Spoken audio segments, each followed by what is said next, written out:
Hello, everyone, and welcome back to another episode of IndieQuest, your celebration of the indie and obscure.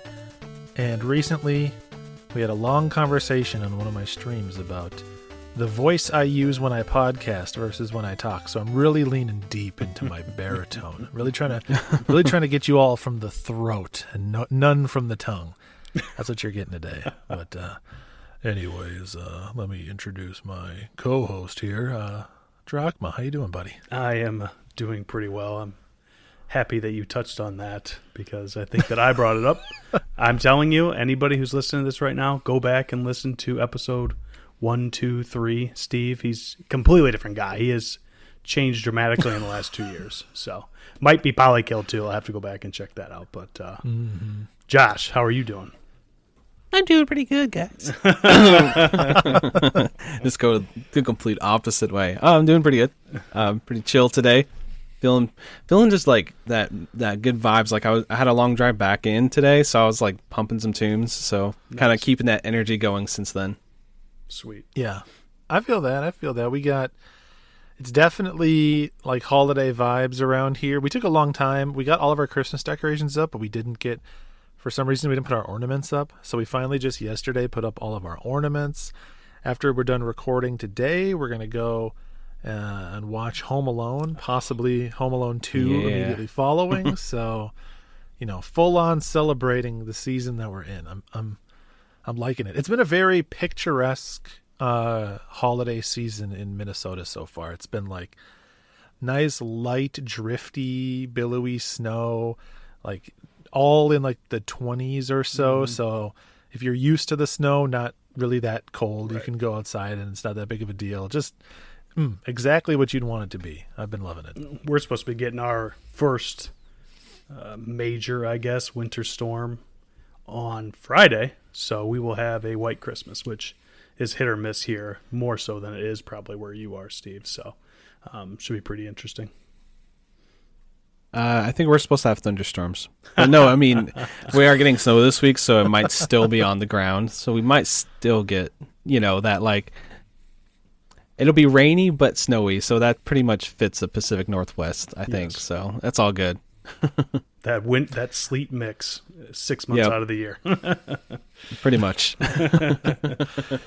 Lovely. So we got some kind of special episode for folks today. Do we have a name for these types of episodes? Are they the revisits? I assume we have a proper noun for these that I've forgotten. I think we just call it second opinions, right? Yeah. So it's like That's it. It's like you're going and you're taking your car in, and the guy says, I'm going to charge you $1,200. And you're like, that's a ripoff. So you take it to another shop, and that guy's going to charge you $600. And he calls the other guy crazy. And that's what I'm going to do to one of my co-hosts today, because I am bringing a second opinion. Oh, man. We've been kind of threatening each other, I would say, loosely all week. There's been a lot of like watch where you step type of, did I bring your game? Who's to say? Maybe one of us will get lucky and come out of this unscathed and have no one have brought one of theirs. Could be. Hard to say. So that's what we're going to be doing later. Each of us have picked a game from the quest log that we are going to be revisiting. We played something that someone else brought and giving our second opinions.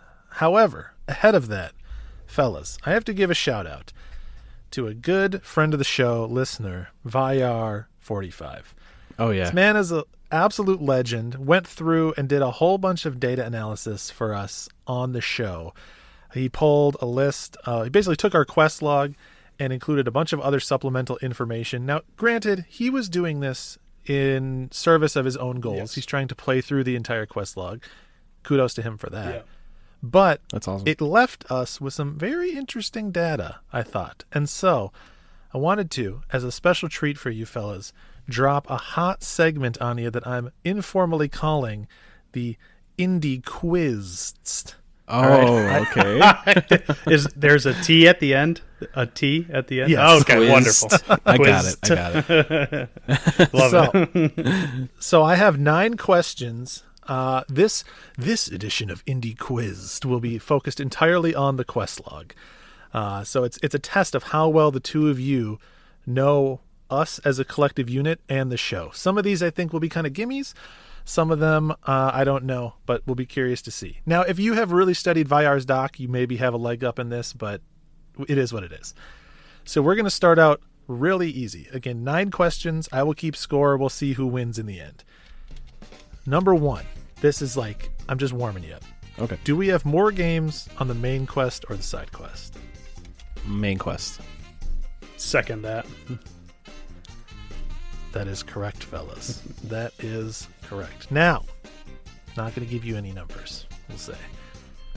Across the entirety of the quest log, how many games have we brought in total?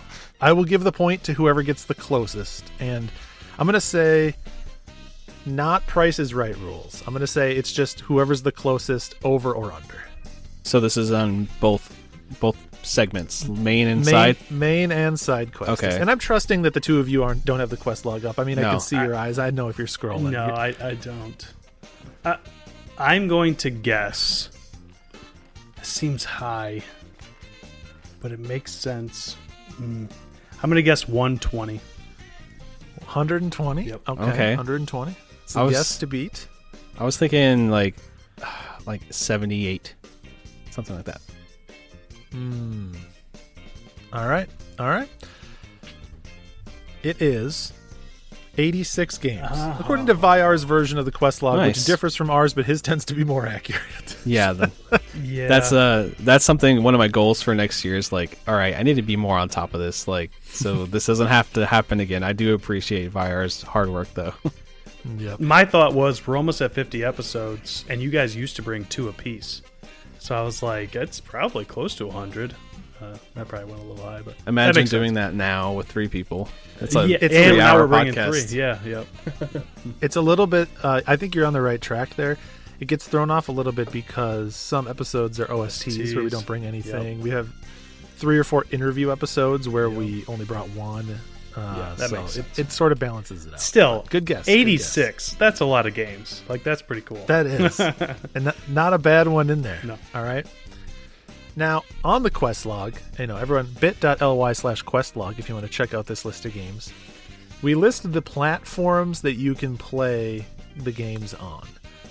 And now, basically just taken from Google, but to give you some idea if you're looking for something on a certain platform, there are 4 games that are on so many platforms that I just labeled the platforms as everything.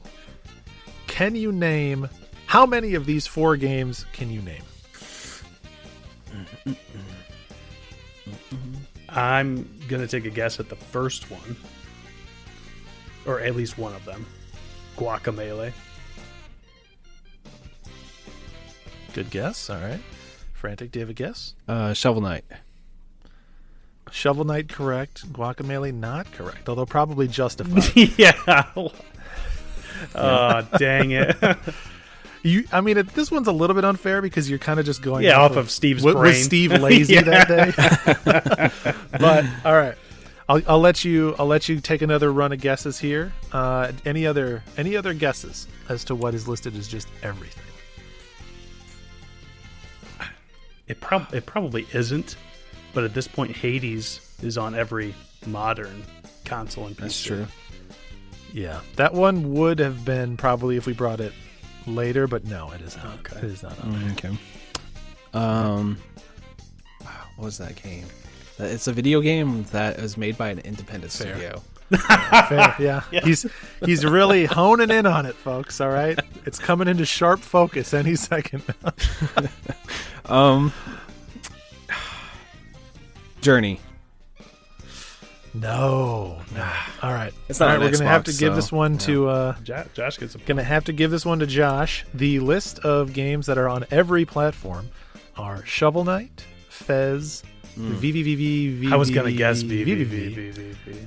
Dang. And Machinaria. Basically, the stuff other than Shovel Knight, if it's been around for a decade, Right. it landed in this everything category. Yep. So, all right, good stuff. Josh up 3-1. Oh.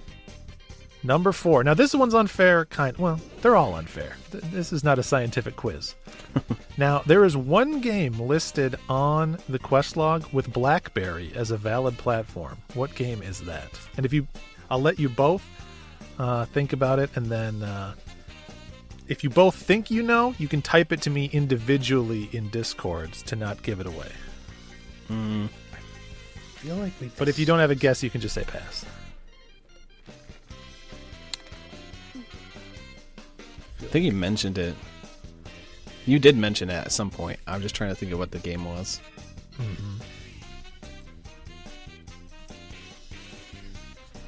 All right, looks like we've got a guess in here from Drachma. Okay. Josh, anything coming from you? I might pass this one. I'm not sure. All right, a pass from Josh. Drachma is correct. It is World of Goo. Oh, that's the one Well that done. was. I should have just guessed anyway, because that's the one I was thinking that it was, because it was really recently you mentioned it. Oh, well. Now, I think there's probably a couple of the everythings that also are on BlackBerry. Like I think maybe Machinarium or something is too. But again, you're just going off of what I wrote. All right. Question number 4. 5. Gotta get it. 5.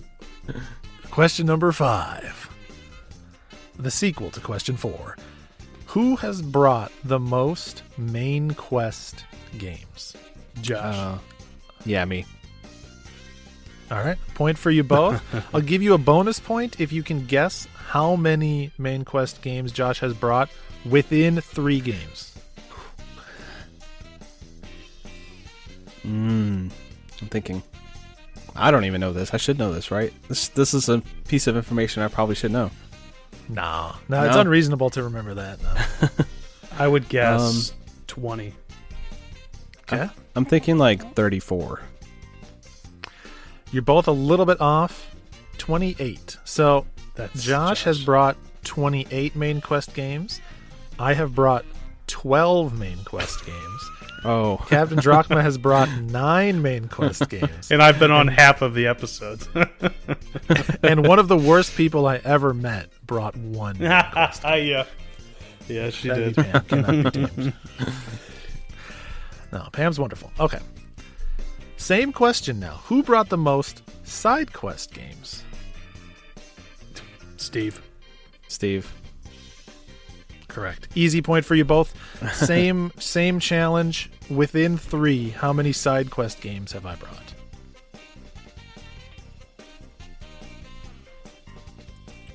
$23. 30. Point for Josh, 21. Interestingly enough. Dang. 21. Awesome. So I've brought 21 side quest games. Josh has brought 9, and Drachma has brought 5. So I think we've learned a little something about ourselves here. Yeah. Drachma's like pretty close. He's 9 and 5 main to side quest. Pretty even. I think Josh, my man, you love everything. Maybe just a little too much. I think I'm It's just 20 too easy on games. That's what it is, right? 28 to 9 is a rough. Oh, I You guess I'll do just not hold the main quest in high regard. I would say. I would just do a bunch of side quests next year. I guess we'll see how it goes. And then yes, I am 12 and 21. So interesting breakdown, I thought. All right, what game would take the longest to beat off of the side quest, according to how long to beat? I'll let Josh guess first because I think I know the answer. I'm just blanking on what it even is on the side quest right now. I know Wait. it's really well. This is the quest log overall, not just the side quest. Oh, okay. I thought you said the side quest. All right. Maybe I did, but I meant the quest log overall. Rough guess. I guess Outer Wilds maybe. Okay. It's a decently long Drachma? game. My guess is Enter the Gungeon. I am going to give this one to Drachma. I had this called out as an exception. So the actual proper answer is apparently Minecraft, which they claim takes several hundred hours to beat. No, which it is doesn't. like a little dicey, right? Like it's like that's just how long to beat, representing the fact that people play this game for their entire lives. Right. The second highest is Gungeon at 60 hours. Yep. So well done. Well Nice. done. He has an unfair advantage there. All right. We have 2 questions left. Right now, Frantic leads by 1 point. Oh, Which game has the longest title on the quest log?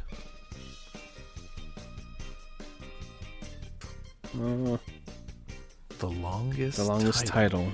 So number of characters and words. I'm assuming. Were you just going by whichever game made the cell as wide as it possibly could be?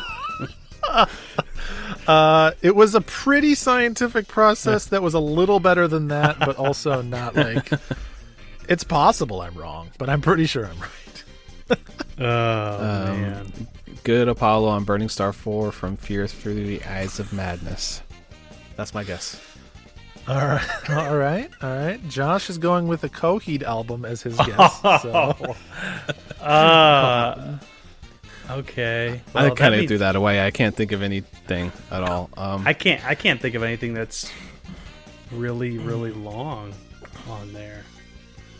I mean, I'm just going to throw something out though. Yeah, right. I guess I should actually do a request, or do I need to lock that in? I don't know. Kind of feels like you locked that answer. Okay, in. I'll I'm lock it generous. in. You can throw out a game name. Go for it. No, that's fine. It's good. I'm gonna live with my mistakes. I know this is wrong, but I'm going to say Enter the Gungeon. I can't even think of very many games that are on the list that have that many characters. This was kind of a trick question. There really aren't that many long game titles on there. The longest one, surprisingly, is Amnesia: The Dark Descent. Yes. Yeah. Okay, but that makes sense. Yeah. There's a couple that are pretty close. We've got A Story About My Uncle, Yeah. Cthulhu Saves Christmas, A Normal Lost Phone. But yeah, no absurdly long titles, interestingly enough. All right. So it's still Frantic Leads. We are on our final question here. There are only 4 developers where we have brought multiple games from the same developer. Can you name how many of those 4 can you name? And you can. This is another one will allow you to submit it via Discord so that you don't just give it away to one another. Can you think of any developers where we have brought more than one of their games? I wish that I could. I guess I'm surprised that we have only brought one game from a specific developer, but I'm pretty sure nobody else has brought a game from the developer I'm thinking of. I'm almost positive, so I'm just going to mention it. I don't think we brought more than one Supergiant game. Only Hades. Yeah. I think you're right. Yeah, which is crazy. No Bastion, no Pyre, no Transistor. Like right? what? Wow. That's wild. The other 3 games are really good too. So I know. That could definitely be one of those that one of us brings it and another person also brought it in the same episode at some point. I could see that. Yeah, at any point for sure. All right. Well, so far I've received nothing. Are we both saying we can't think of any developers where we've brought multiple of their games? I know I'm going to feel stupid after the fact either way. Yeah. I mean, it's much more obvious to me. I'm staring at the list. I guess did we bring The Witness and Braid are both on the quest log, right? Or are they not? They are. I will say they're not on my list, probably because Jonathan Blow was going by like different names or something. Okay. So same lead developer. I like where your head's at, but right. And maybe you're technically right, but they weren't on my list. Okay.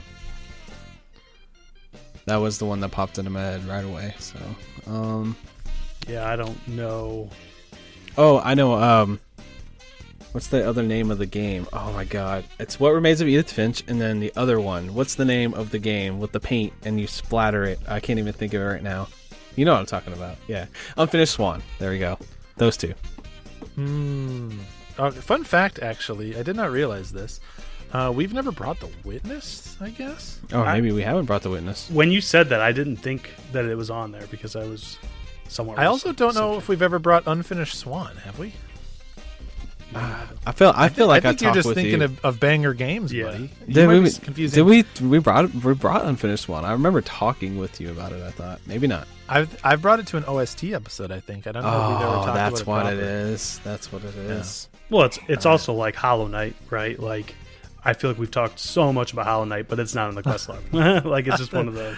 Oh, I guess Titan Souls and what's that one game? Yes, Death's you're Door, right. yeah. Acid Nerf. Wait. Ooh, all right. That There we belongs go. that belongs to Josh. He got it. Like, he didn't say the developer, but that's definitely his. Dang. All right. Good stuff. All right. I don't know. Drachman, do you want a second, or you tapping out? on I'm this one? tapping. I can't think of any. I'm sure I'm going to be like, oh, I'm an idiot, but whatever. I would say that Acid Nerve is the one that I really thought you were going to get. Now Yeah, I you're should've. sick, so I'm going to give you a pass on that. I should've. Something I was surprised about: the studio Dose 1 made Disc Room and Sludge Life. I had no idea those were by the same studio when we brought them. So different two too. different occasions. Those games. Yeah. So weird. Josh, this one should have been a gimme for you. We have Tripwire Interactive. We apparently brought Killing Floor 1 and 2. Yeah. Yeah. I I did. I would have thought of that. I doubled down on it. Yeah, on that episode. Yep. Dang. Uh-huh.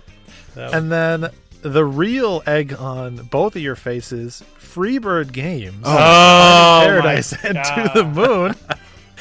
You know, that's a moment people are listening to the podcast screaming, "You guys did 2 reviews! Come on!" Yeah, seriously. I guess I don't think of To the Moon and Finding Paradise being on the quest log. They are, but it was just They a different are, kind yep. of episode, right? So Yeah.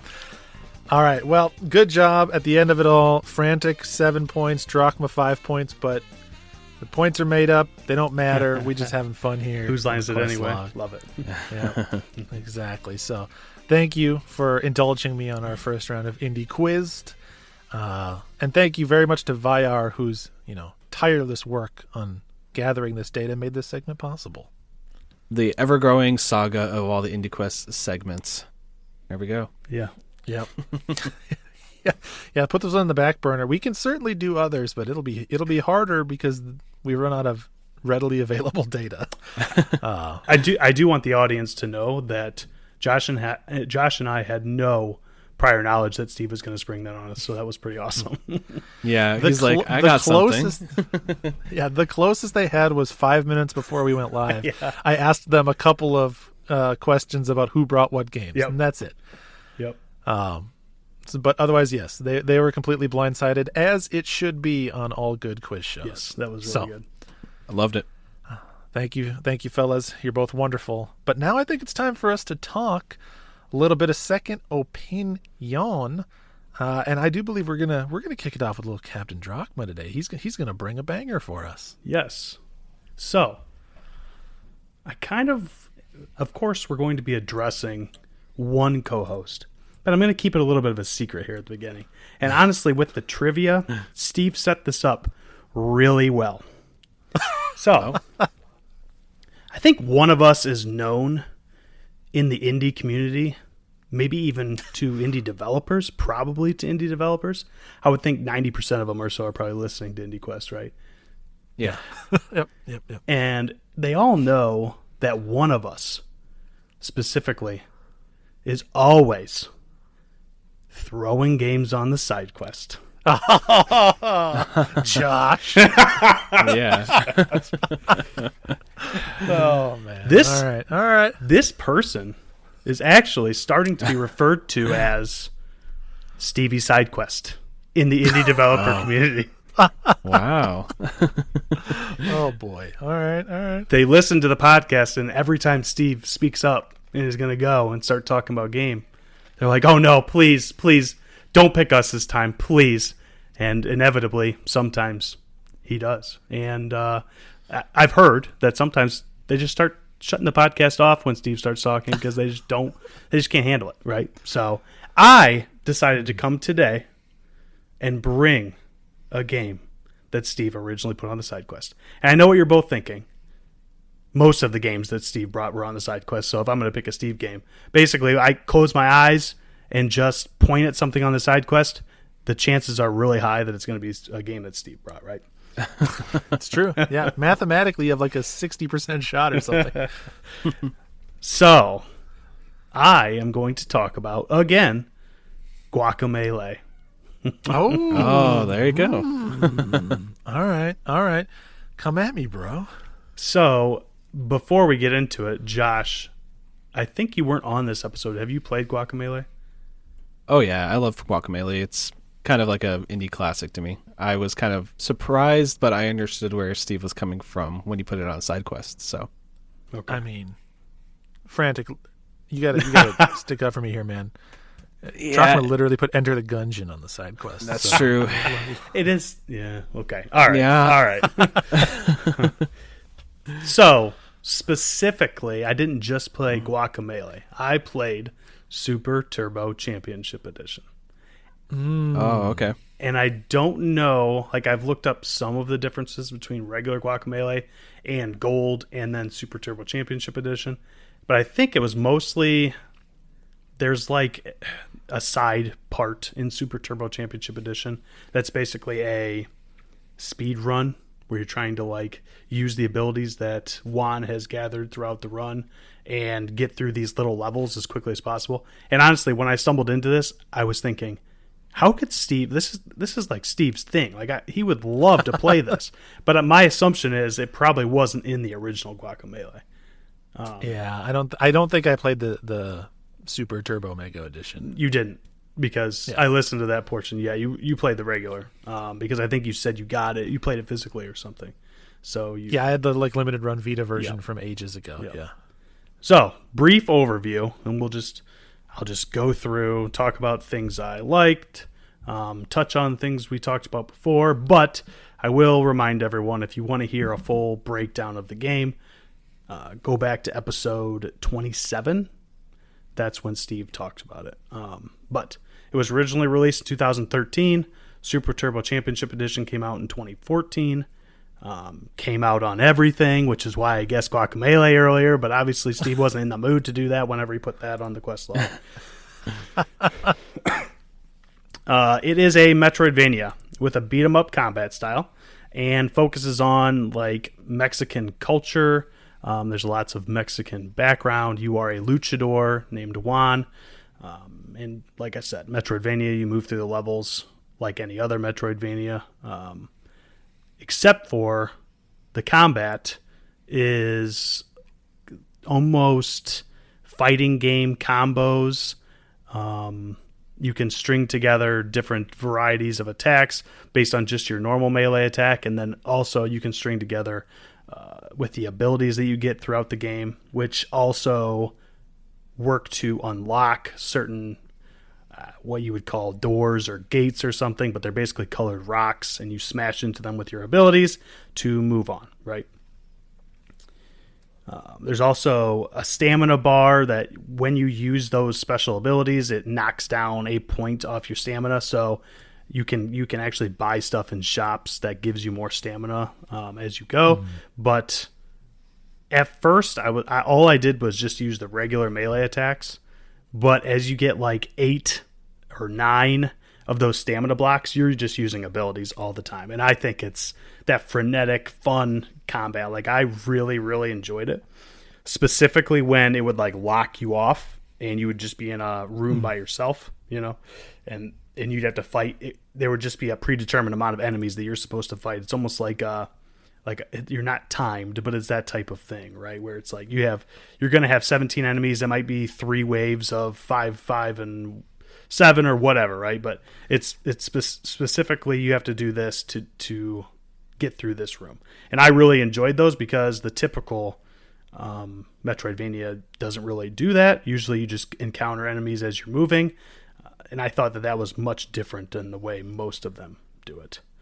You can do a lot of like juggling, yes, and stuff too. You have a lot of like movement tech. It's not uncommon. In fact, I think there was even a trophy for, like juggling like 5 enemies without touching the ground or something. You're all over the place, and those are the same moves that you'll end up using a lot of times for like movement tech through the levels themselves as well. Which is, I always like when games do that.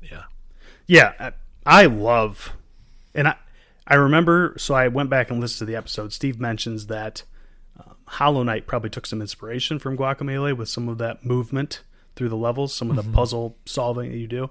And there's quite a few different things.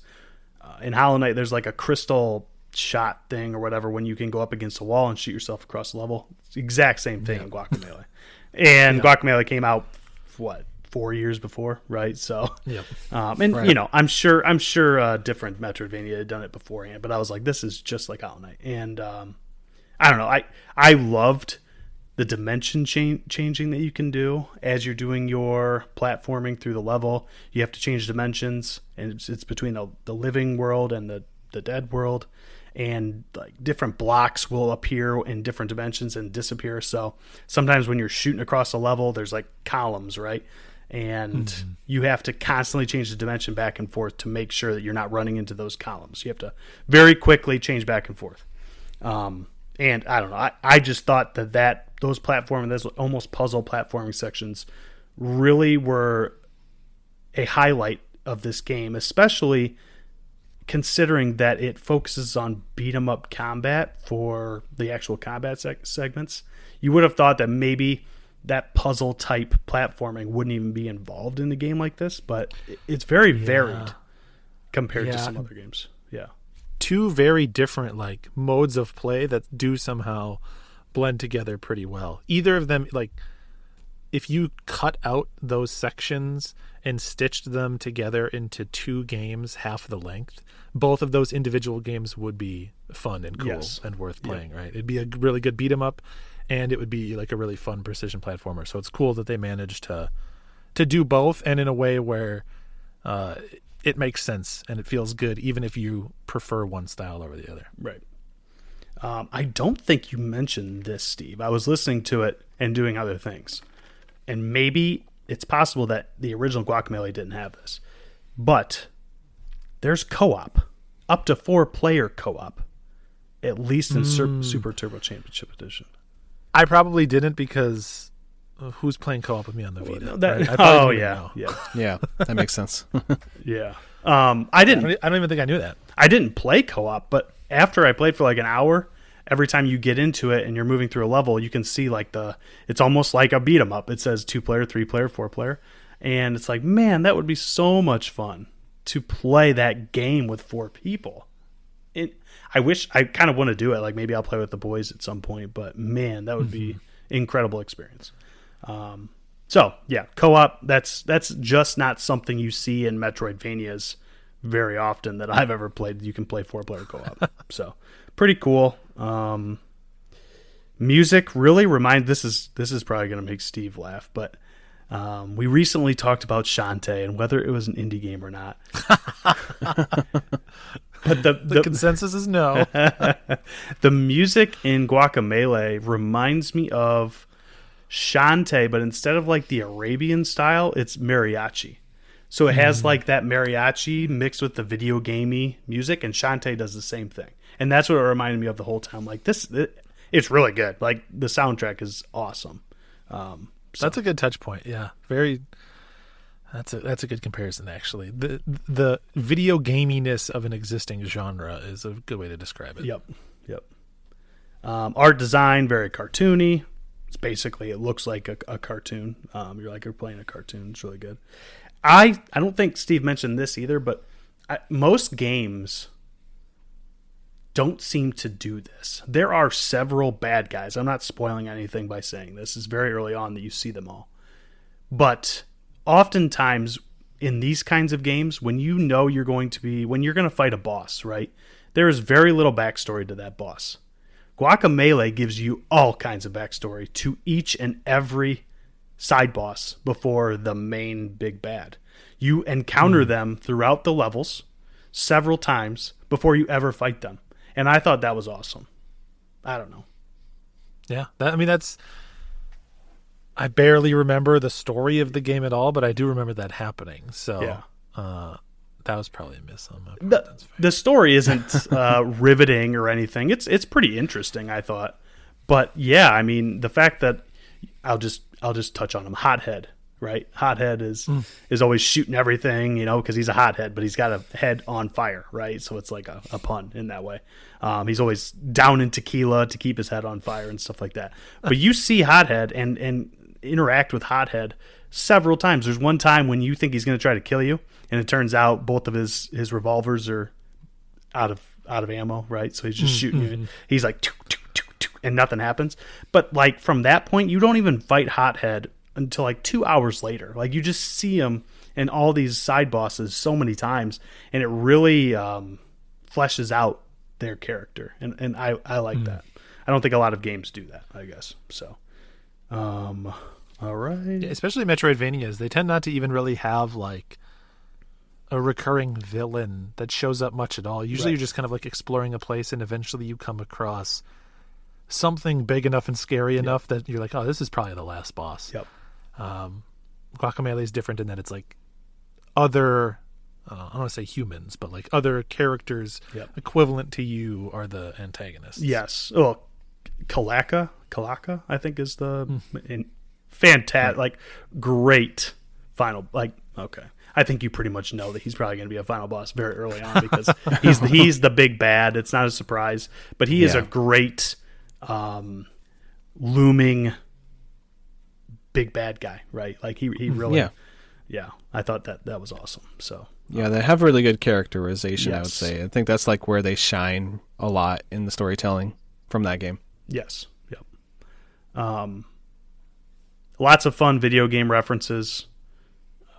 Talking like original Super Mario Brothers. There's a point where it talks about that. The way you get all of your abilities is from Chuzos, which are basically Chozos. That made me laugh. The goat guy isn't really a video game reference, but he's hilarious when you actually break the Chuzos. So there are some cons that I, came up with for this game. He really dug deep and he found yeah. some common ground. He's going to extend to me the tiniest olive branch he's ever had in his life. I don't even think, Steve, you touched on these when you actually reviewed it, but it seemed to me after you get so many abilities, it became tough to remember all the button press combos, especially towards the end of the game when you're trying to do those puzzle platform sections and it's demanding you to quickly chain them together. I'm like, I can't remember. Like, it took me several tries just to remember which one was what. And that was a little bit frustrating. But I mean, it's something you get over, but it was tough in the moment. Right. And then fast travel, I don't know. Maybe I used it once, but it just seemed kind of unnecessary because a lot of times there's like big stone head guys that you can fast travel to other stone head guys. But oftentimes when I had to go like do some backtracking, it was always worth it for me to walk through the level because there was always something there that I didn't have the ability for the first time. So I just didn't really use them. Yeah. Yeah, totally. But that brings me to where I would put this on the quest log on my second opinion. I was on the fence about it, and I think Steve was too, honestly, when he put it on the side quest. But I think I would put it on the main quest. It's for a 10-year-old game. It's really. I mean, it's a good Metroidvania game, and it does a lot of things that a lot of other games don't do. Maybe Guacamelee 2 is better. I haven't played it, but this is a really good game. The characterization, the dialogue, the art design, the music, and just like the gameplay, it's really good. I don't know. I think it stands with a lot of other really good. Is it Hollow Knight? No, probably not. But just because it's not Hollow Knight in my mind doesn't mean it's not a main quest game. So I probably came down on it exactly at that dividing line too, where I was like, I mean, would I choose this or Hollow Knight? I'd probably choose Hollow Knight 100 times out of 100. Yeah, so Yeah. I'm going to throw it onto the side quest. But Josh, I'm curious. You've played this game overall. What are your thoughts on it? It's a hard one, and I haven't played it for years. I played it on PS3, so that's tells you how long it's been since I played it. It's been a while. So I honestly do think that you guys make very good, solid points, but I'm always so lenient on games, so I'm just going to say I would put it on the side quest. But you guys know I'd probably put it on the main quest. He would put it on the main quest 100% if we hadn't just done a quiz earlier in this episode that shows him how much he puts stuff on the main quest, and now he's trying to squeeze a couple of side questers in there from time to time. I think Guacamelee honestly is like a perfect example of it's just going to kind of a little bit come down to your preference. Like there's a lot of things that sneak into whether it goes main quest or side quest, like maybe playing on the Vita suboptimal compared to playing on. I'm assuming you played on PC. Yes, I did. Or maybe some of the tweaks in the championship version, elevated it a little bit above. Or, maybe Drachma's just a more well-rounded guy than me, and I'm a little bit harsh. I will say, if you're not a physical collector like Steve, and you need to get the physical of everything, I think I bought this game on a Black Friday sale for like $3, and this game for $3 is absolutely insane. It is. Yeah, it a is steal. just so good. Yes, for that kind of Yeah. money, just nuts. So, closing thoughts from me. I just want to say, I know you're listening, Drinkbox. I see you, and I hear you. And he loves you. Yep. All right, fair. Good to get a second opinion on Guacamelee. You can decide as a listener who was more correct. We're both correct. That's the beauty of the system. Yes, but for sure. You know what, Josh? Why don't you go in second here? Why don't you give us the game that you're bringing around, second opinion style? Yeah, I think this one might end up being more of a softball, really, when it comes down to everything, because I picked a really good game. I guess maybe I should have picked a worse game than this, but We're not trying to pick apart games as bad. yeah, that's true. I picked a game. Okay, let's see if Steve can remember. All right, you brought this game on episode 3. Oh, So we're all just jumping at Steve today. All right. Episode 3. I mean, if you want, you could just look at Virus sheet and be like, Yeah. "Oh, there it is." But yeah, No, I don't have it up right now. thank you again, What is Byar. that like? Is that like thanks. Amnesia? No, do you want to guess, Seth? Oh man, Episode 3, a Steve game. It is a main quest game he brought. he brought Sayonara Wild Hearts to episode 1, right? And you probably played that. anyway. And I would do it again. Yeah, well, I'm sure. No, I don't know. That's Okay. Amnesia: The Dark Descent, just for fun facts, it was episode 2, so you were pretty close. that's good. All right. And then The Last Campfire is what I brought. That's the game I decided to play. I finally got around to playing it. I felt like this was a good chance and opportunity to jump on that. Just a little background, if you guys want to hear all about the game, of course, go listen to episode 3, like I said, and Steve breaks it down really well. But basically, it is an exploration, like isometric E style game where you are basically helping out these like souls by doing like sliding block puzzles. That's pretty much what this game is. At the end of the day, Yeah, it really is yeah. like a pretty simple puzzle game. Yeah. Yeah, it's the thing is about this game. It's like it tells a really interesting, like, unique story. I really like the way they tell the story.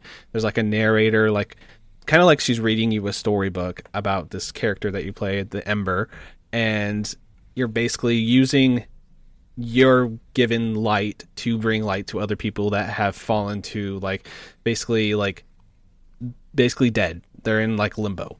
So you're going through helping out these souls come back to their bodies basically by doing simple puzzles to get their little light ember back into their bodies basically. And you'll go to another area and there's different themes to the areas. There's like a marsh world area and there's like a river area and like a forest area. And the story is told kind of like Journey, where like there is a story, but you kind of like make with it what you will at some angles. But really, it's a really simple game to describe. You're just going to different areas and just doing puzzles. You get like this ability to move the land around, so you're basically moving like chunks of the land at times, literally blocks, sliding them around sometimes, or trying to there's a area I need to get up. Okay, I need to push this block off and then this block on top of this block and then get up. It's that type of puzzle. So I had a really good time with the game. Like, I don't know, what do you think, Steve? Like, since you brought up the game, I mean, I think, it's funny you brought Last Campfire, because I don't know about either of you guys, but sometimes I go back and I look at the quest log and I just ponder my past decisions. We're like, yeah, was I right? And sometimes I circle on Last Campfire and I'm like, was I maybe a little too generous in putting this on the main quest? I don't know. You've not got to say- enough on the side quest, Steve. Chill out. Jeez. First, I come for my games on the main quest, then I come for your games on the main quest. I mean, It's gonna be a list of one. It's gonna say Sayonara Wild Hearts. Exactly. and Outer Wilds. and Outer Wilds. Those yeah, two. Outer Wilds. Yeah. Oh, But what I liked about sorry. I was gonna say what I liked about Last Campfire is it's like, I don't know. To me, it felt like more than the sum of its parts. Like any individual piece you can point to, and you can kind of be like, yeah, that's sort of like basic, or even at the most like extreme, you could say maybe there's like a little derivative. Like, I'm not gonna lie to you, the main character looks a lot like a chibi version of the character from Journey. Like, it's Right. pretty clear the inspiration that they're drawing on. Even the And, music, like the OST, sounds like it could be pulled, Austin Wintory like wrote it. I know he didn't, but that's the vibe you get by listening to it, So, for sure. Or yeah, like the sliding puzzles. It's like at the end of the day, these are sliding block puzzles. We've played games, we are familiar with the sliding block puzzle. right. But something about the way it was put together, and just like the whole, like the art style, the soundtrack, the way that all those individual component pieces came together, it was like just it was exactly the right thing that I needed at exactly the right time. It was like, I don't know, it was like mac and cheese after like a really stressful day. You're starving and it's just like, oh buddy, this is so good. This is just dense, delicious calories, exactly what my taste buds were craving. yeah. So like, I think that when you look at screenshots of the game, folks will see it and they'll be like, oh yeah, that looks cute, looks fun.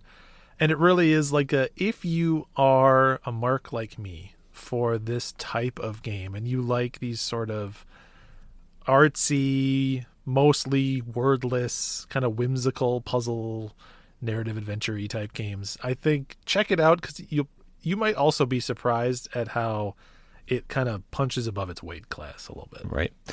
And honestly, I do tend to agree with you on all your points. It is like, I was trying to like lead it up to where, no, it's definitely a side quest game for me, but I am actually leaning more towards a main quest for this one after playing through it, because like you said, it's just like, it's a nice package. It's a nice little, like, I think it was like 4 hours, 3-4 hours, not very long.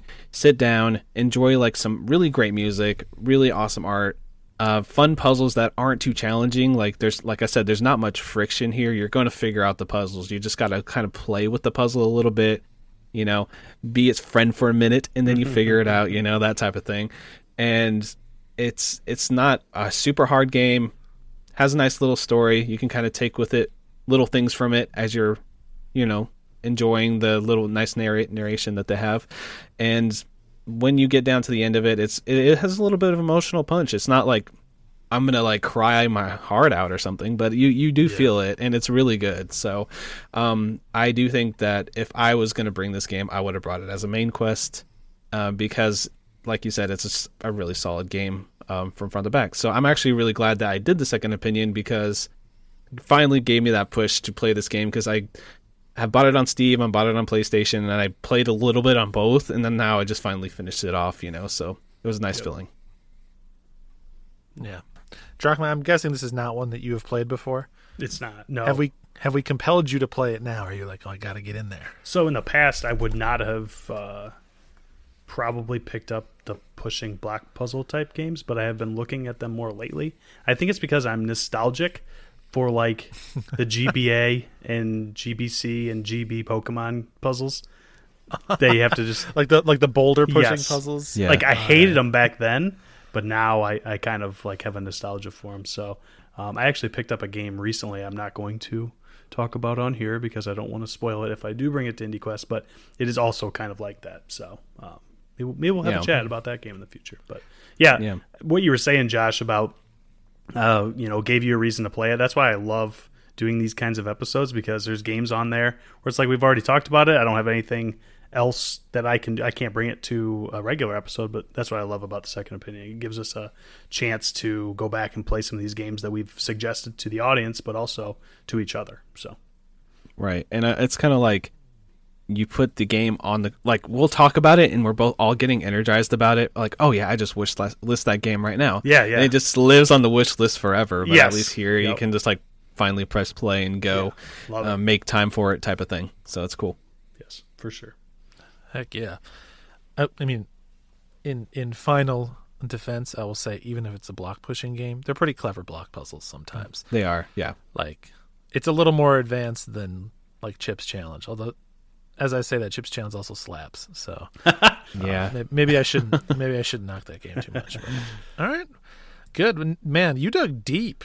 You dug deep back there, buddy. I mean, that's going back almost to the start of the quest log here. Yeah. I was kind of going between that one and a couple other ones, which maybe I won't spoil because maybe I'll do that next time we do this type of episode. Yep. But yeah, I was like, this one, I kind of messed around with one of them and then I went back. So if you really wanted to look into like my Steam history, you'd probably be able to figure it out.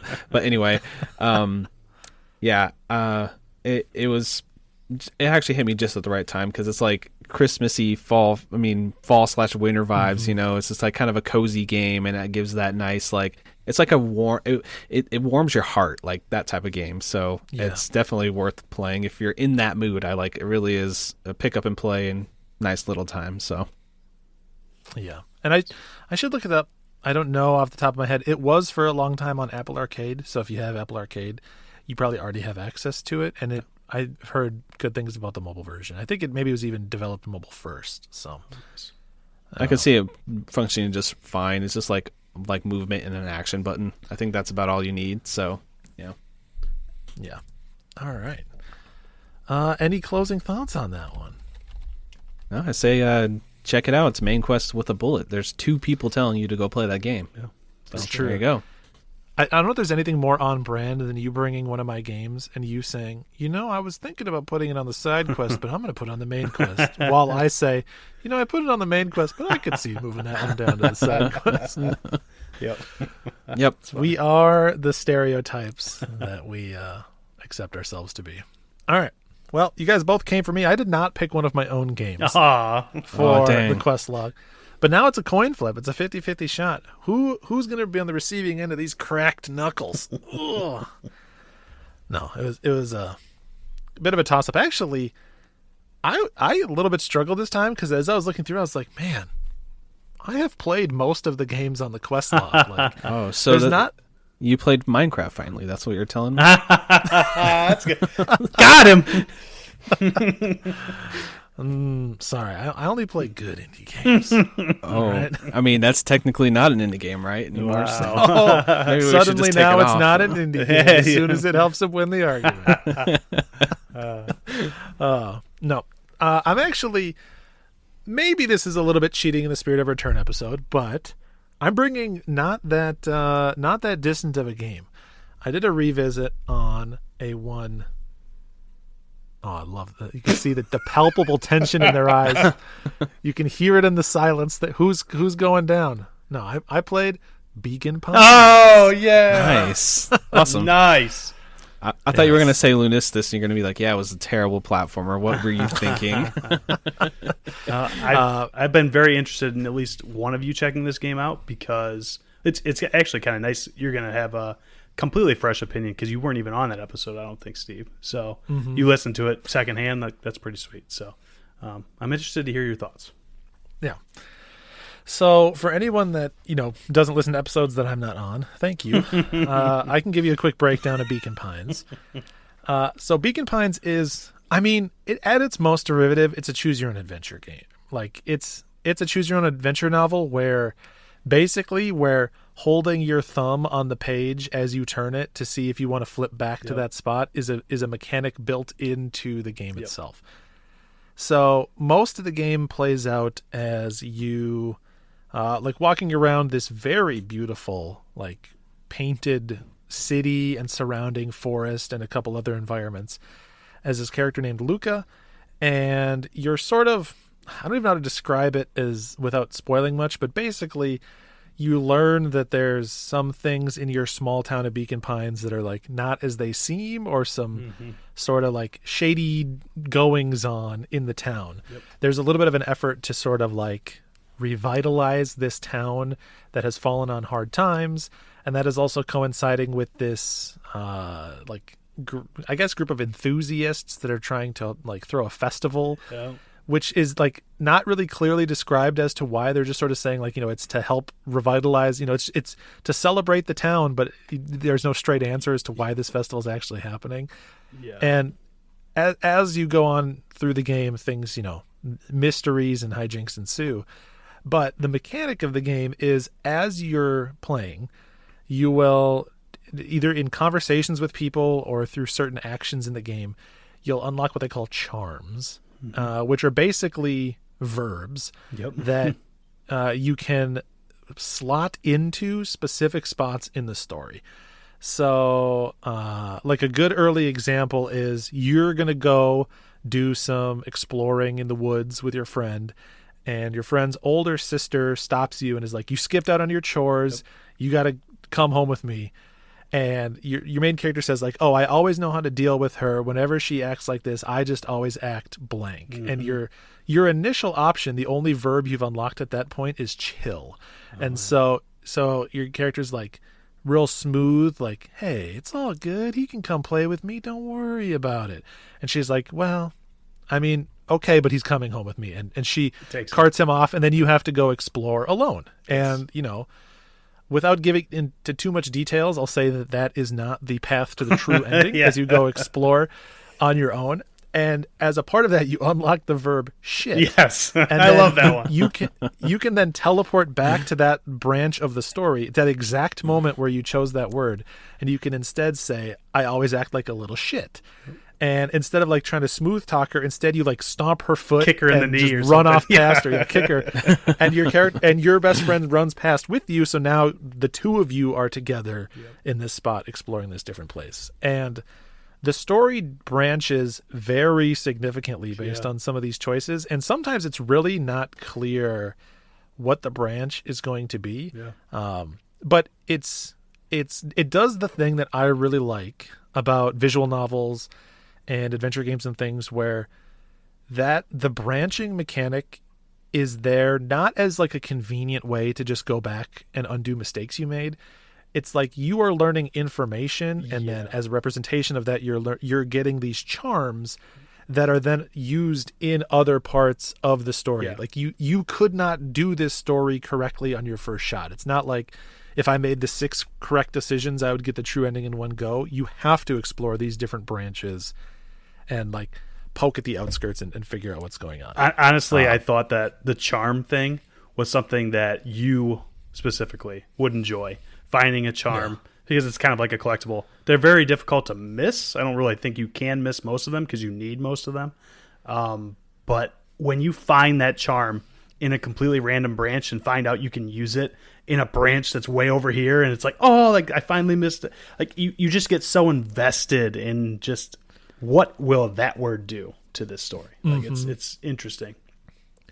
Yeah, or even one question above that, where will I be able to use this? Because a lot of times, like, the spots where you can use certain words is not something that I would have guessed. Very rarely did I get a charm where I was like, I'm definitely going to go use that here. I think like the one instance where I always knew what it was going to be is there's a spot where you do like a good cop, bad cop kind of thing. And there's a spot where I'm like, I know where I'm going to use this charm for essentially bad cop or whatever it is. So I obviously don't want to spoil the story for folks, but I will say it goes in some pretty interesting places. I don't think you could have, in 100 years, I would not have like guessed what the story was, like the main plot twist. Yeah, no, I don't think so. It was just weird. It honestly, it reminded me a lot of the story in a Professor Layton game. I don't know how many Layton games either of you have played, but like, I haven't played much.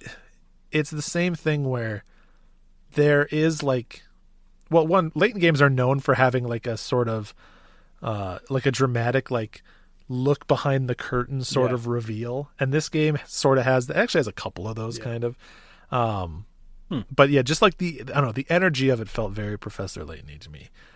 And I will give it credit for a game where it's all dialogue, all conversation, and almost the entire cast is like 10 to 13 year old characters. Very well written. and surprisingly funny. Like, I go into something like this and I'm like, oh, it's going to be cringy because it's going to be 40-year-old guys writing 12-year-olds dialogue and not knowing it's going to be hello, fellow kids. Yeah. But it was not. Like, there was a lot of lines, especially from the main, like, I guess, sidekick character, Rolo, who's sort of the, like, bundle of energy / comic relief. There's some lines that Rolo has where I'm like, man, that was like... that was clever. Like, that was very funny. Well done. So, yeah, I don't know. I enjoyed it quite a bit. I will say I expected going in the game, like, it doesn't let you know how spooky it's going to be. It's like, maybe we're going to be spooky. Maybe we're not going to be spooky. We're going to be spooky adjacent, certainly. But, yeah, it was very good. You know, other, like, random bits and bobs, music, banging. Some parts of that game, I'm like, man, the composer for this game freaking slays at the piano, and they wanted to show it. Like, sometimes it's literally just them, like, freestyling on the piano as hard as you could possibly go. Yes. So I have to ask awesome. you, Steve, do you remember? So I shared the song Heart to Heart, which I will eventually bring the OST. Did you realize that song was playing in the moment that you saw it? The moment that song was playing, dude, I was like, damn, this is some of the best like lining up of like content and visuals to soundtrack. It was like, oh, it was perfect, right? And it was funny because you had brought it to OST, and I had listened to that song a couple times after because it's so good. So in the scene, I knew it was coming as it was coming because I was like, oh, I know these notes. I know where we're going here. And it's funny because I kind of lingered on that for a little bit, and they're smart. They loop the song over and over and over again until the story hits the climax, and that's when the song transitions into sort of like the bang, like guitar solo-y, like awesome. ripping part at the end. So, it was very well done and a good moment, and captured, I think, the spirit of those characters very well. And I think I don't know if you would agree, but that part is actually not doesn't lead to a true ending, right? Yeah. All it does is just give you context on Luca and his friend that I don't really want to spoil at that time, but that he's with at that time, right? That's actually not a good branch, but it does so much. Like, that's why you don't want to miss any branch, because there's just so much going on. You want to experience everything that the game has to offer. It's really good. So yeah, it's quite well written. And, you know, I said that you can jump to these different branches. When I say that, I literally mean it. Like, at any point in the middle of a line of dialogue, you can go jump to another branch. Yes. And it's very snappy. It's very quick. It feels... The whole game just kind of like feels good to navigate. You do kind of move slow. I always was like, is there a run button that I don't know where it is? Yes. You kind of just like trot, and you can do these little hops and stuff. It does the classic RPG thing where if you go into a building, you walk really slow, and then when you're outside, you kind of jog, right? Like you're not moving. So there is some padding there where you're like running around as a little deer boy trying to find the next thing to do, right? So, but yeah. But it is like a good length too. I think it probably took me maybe 6 hours or so to do everything, to kind of explore every path and hit the true ending. And that you kind of have to. Yeah. That's not really, if you want to see it through to the end, you don't really have an option there. But yeah, I did it all in one day because I was feeling it. Really, like I played like 3-4 hours, had lunch, and then I went and finished it. Oh, nice. Afterwards. I did the exact opposite, and I think I explained it in the episode. I played like 20 minutes, half an hour at a time, and I think it really lends itself to that as well. Mm-hmm. But for me, I started it pretty early, and I was so into it, and I kept telling Paige, my wife, I was like, I just don't, I want to, it's like, I want to just keep, savoring it as long as I can, spread it out. But I imagine it's fun to do in one shot too, so. Yeah, it was good. And it was definitely interesting enough where I didn't really give Leah any context for it. I didn't tell her what I was going to play or anything, because I was like, well, this is like an all story-based game. It's going to be impossible for her to keep up with me while I'm playing it or whatever, but I was playing it on the big TV, and she was sitting down there with me, and basically 15 minutes in, she was like, well, I'm not going to do what I was doing now. I'm just going to sit here and watch you play this game. Yep. And thankfully she reads faster than me, so she never was like behind as I was clicking through stuff. Yeah. But yeah, it also lends itself to one-shotting it. I was always like, it kind of like a good premiere TV show. Yeah. There's always just enough of a cliffhanger where you're like, ooh, what's Yes. next? Or like you get one more charm and you're like, ooh, where can I put that? And thankfully, the branches aren't usually just like dead ends. It's not like you put a charm in and it's like, oh, that was the wrong choice, and suddenly something happened and the story just ends right then and there. Even when you are on a branch that could never possibly lead to the final ending, there's almost always like a good amount of story, interesting narrative, context you'd never get elsewhere before you eventually probably reach an end. Yes. I thought they did a really good job of, there's like 4 or 5 different branches. I thought they did a really good job of, if you get to this branch, they don't cross over in a weird way where it's like, you learn this thing about this character up here, let's go back down here, and you need to, it's good to know that stuff, but it's not like that knowledge is completely built into that character to keep them moving, right? It is still separate. Yeah. And I thought that was a good way to do that. Like, it's not like if somebody pricks their toe up here, they still didn't prick their toe, because sometimes I feel like games like this or even books can accidentally do that kind of stuff and get mixed up themselves. And I thought they did a good job keeping it the way it should be, right, in each branch. So yeah, very, very much so. And I see why you would split it up, because it is split into very digestible chapters. And I thought it was interesting that chapters, you'd have the same chapter number on different branches, and the chapter would be entirely different. So like, there's like multiple chapter 4s depending on how you reached chapter 4, where you are with different characters in different situations and all sorts of stuff with different knowledge. At least the characters have different knowledge. You as the player know more. Right. But yeah, all around a very cool game. I did not also realize it's on Game Pass. So nice. I had not yet decided what I was going to do for the quest log, and I was sort of idly scrolling through, and like it answered my question for me, because I was like, oh look, Beacon Pines, there it is, just sitting there waiting to be played. So awesome. That's cool. It works very well. It also has a 100-point achievement where you get called a nerd if you read every book in the library. So objectively good. That's funny. So did you platinum it then? I imagine it wouldn't be very hard to platinum. The Xbox equivalent. Yeah, I got all the achievements. Okay. Yeah, whatever. As you play through, you naturally get all of them, and because you can jump to like any branch in the story at any point, it literally took me like 10 minutes to get the ones that I didn't get. Nice. Yeah, it's all in all, it's got a good blend of like stuff you could never predict, and also some twists and turns that like you kind of see coming, but you're still pleased with the execution of them. Yeah, it's like, this is not dense. This is not like a Disco Elysium or something in terms of like the like reading and comprehension level, but like this sounds maybe even more derivative than I mean it, but like, or derogatory than I mean it, but it's like a really solid like young adult mystery story. Yeah, that's the way I kind of thought. It almost felt like a Goosebumps book in some ways. Like it's very similar. It's creepy enough where I think my boys would enjoy it, although there are certain sections that are a little bit more mature than maybe I want my boys to experience right now. But a good mid-teen type story. Yeah. Like that's really cool.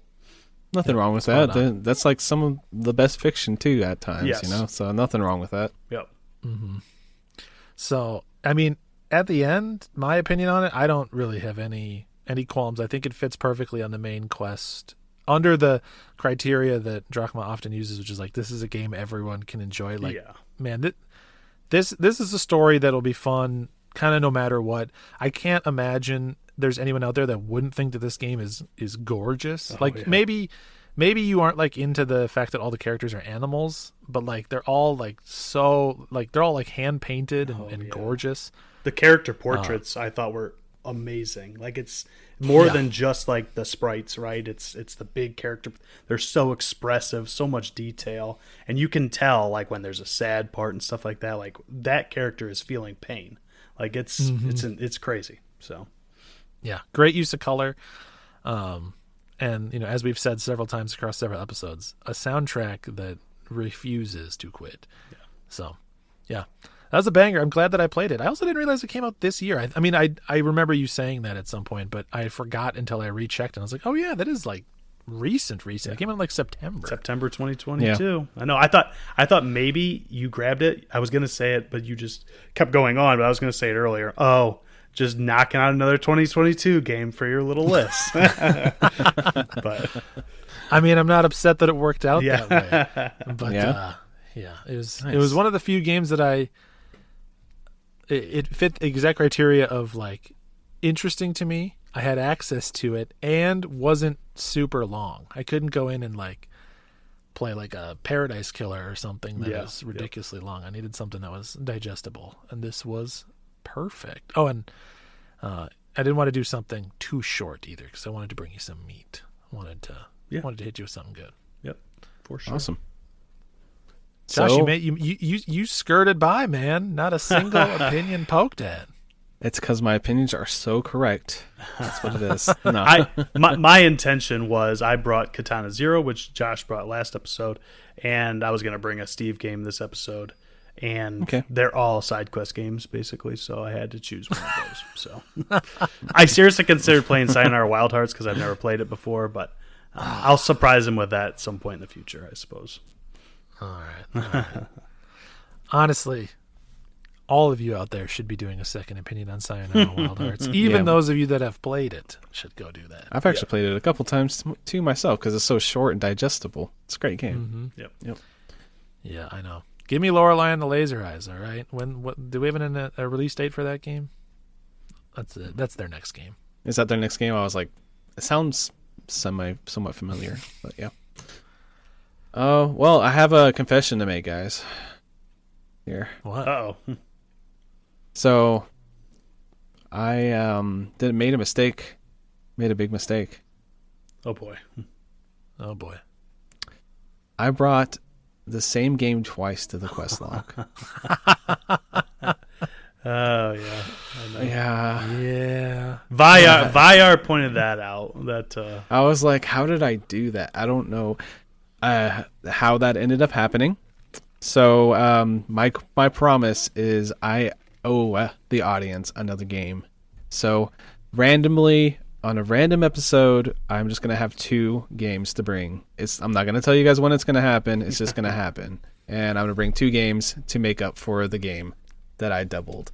Play before your eyes, guys. It's really good. Obviously, because I brought it twice. And you put it on the main quest both times. I was going to ask, was that a main quest? Yeah, it was main quest both times. Yeah, so I don't know. My life's been crazy, so I probably just forgot that I brought it, honestly. But yeah, that happened. So yeah, we didn't notice. So No. we have just as much responsibility on this. No one fact checked. It was an episode before I came on with Steve for the first time, and then it was an episode where Josh and I were only on it together, so Steve wasn't on it. So. Yeah, I think Steve would have been like, didn't we talk about this before? But it's okay. It happens. I think that if it was going to happen to anybody, it was going to happen to me. So it's all good.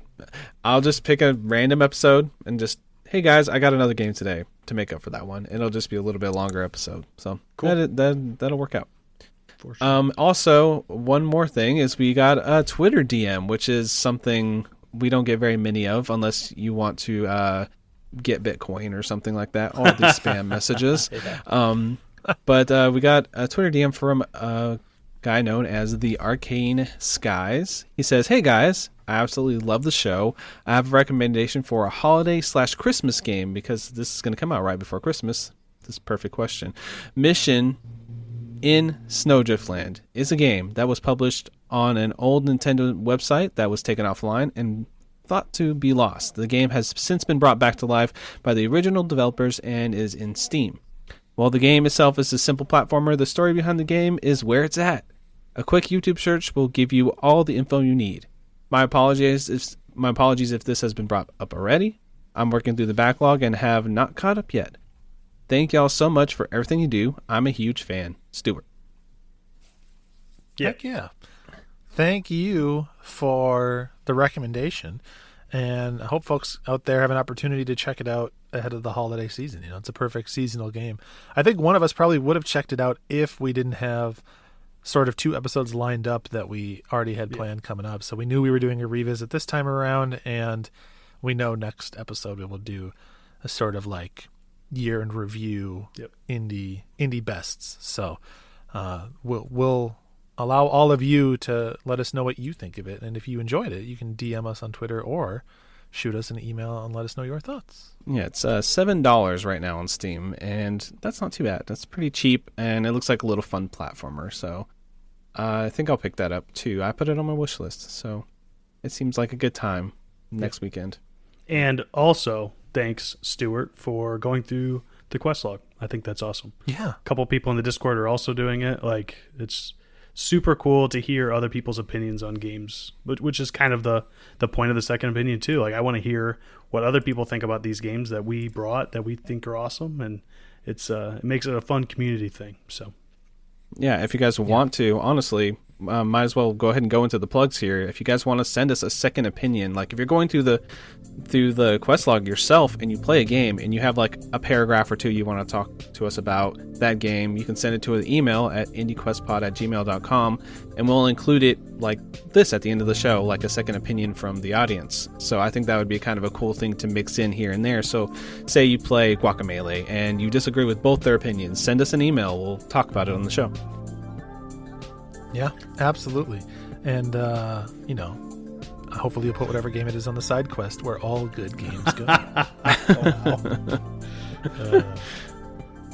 Well, Steve, where can people find you on the internet? You can find me on Twitch and, for now, Twitter at Blinkoom. That's OOM. M like... Not that main quest. Not that main quest. But yeah, I stream Tuesdays, Thursdays, Fridays, coming out on the Twitch page. We're going to be doing the Game of the Year special coming up here on the 29th, which is always literally my favorite stream of the year to do.